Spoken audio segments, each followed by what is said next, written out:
Yes. Thank you, Madam Speaker.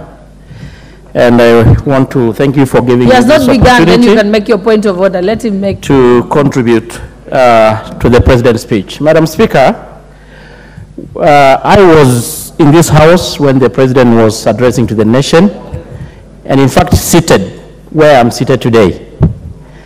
And I had the opportunity of not just be listening to him, but even looking and reading his body language.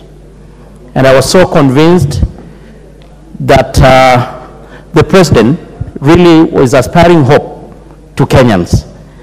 And the President really gave a history and a journey that Kenya has walked since he took over in less than a year, in almost a year ago.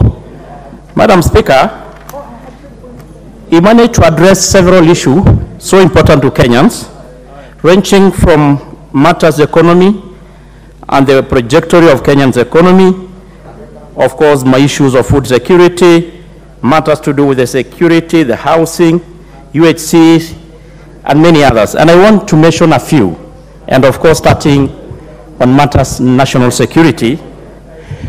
And the President started by outlining what he committed to Kenyans, and that giving the national police the financial autonomy to enable them to execute their mandate in serving Kenyans and ensuring that Kenya is safe. And the President lived true to his promise to Kenyans that in Presidential Executive number 1, the President gave the police the financial autonomy, and I can confirm that as the chair of that committee, Madam Speaker. It is true that Kenya, we have been having security challenges ranging from cattle rustling, the terrorism, especially the issue of boundary in North Rift and Northeastern and actually some part of the country. And our very disciplined and committed and very competent security forces has continuously been executing their mandate to ensure that Kenya is safe. And it's just good to mention, Madam Speaker, that in the endeavor to make sure that our police officers and our security forces are well equipped to execute their mandate, the modernization program that the President has been promising to Kenyans is on course to ensure that our security forces are well equipped to address the security challenges. We can all confirm, Madam Speaker, that the issue of cattle rustling and boundary in North Rift has really significantly reduced. And even members in this House from that region can confirm the same. Of course, we have still a few challenges. They are not there, but we are really up to the task. You also mentioned about the issue of NYS, that we are going to double the intake and ensure that the 80% of the NYS are going to be taken during the future recruitment into our security forces, being the police or the KDF. Madam Speaker, on the issue of international obligation, we are on the right track as a country. It is true, we are proud to be Kenyans. Kenya has been known and they have really cemented their position in the global arena, especially in matters peace. We are currently participating in several countries, helping those countries stabilizing the peace.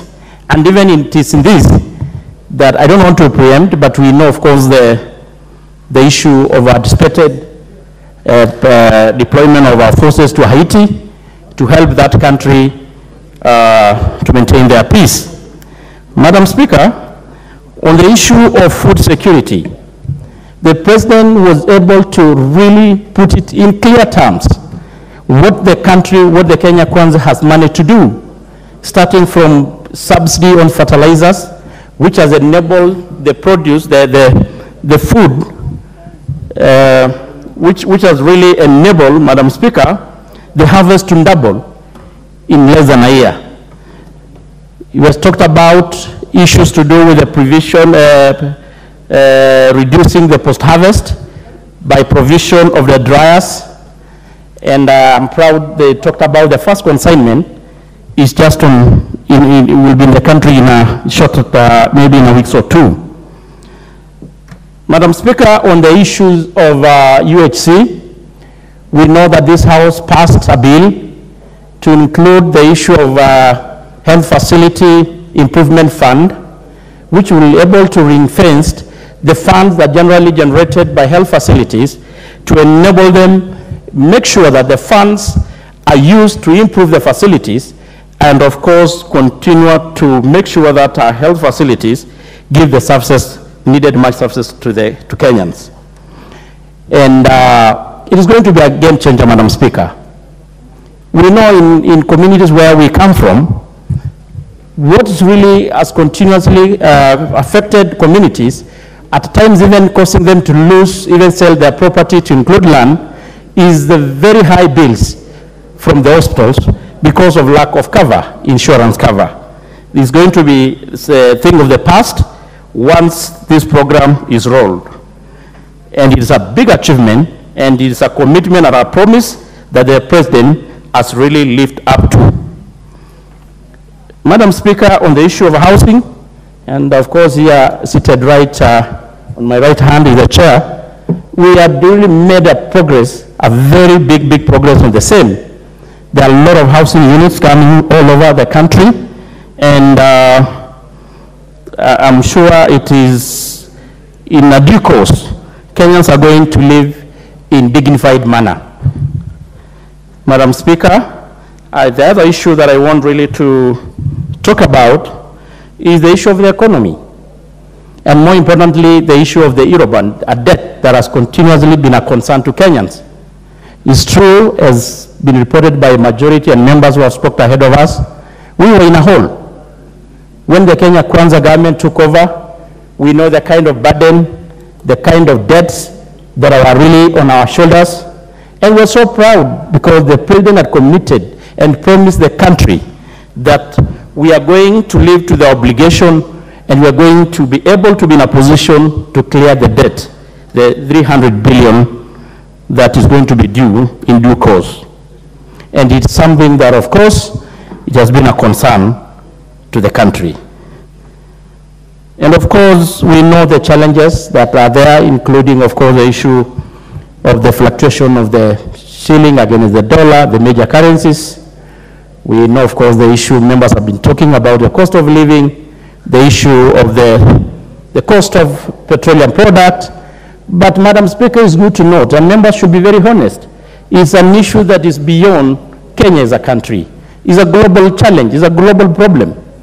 But the President is doing his best, the Kenya Kwanza government is doing their best to cushion Kenyans.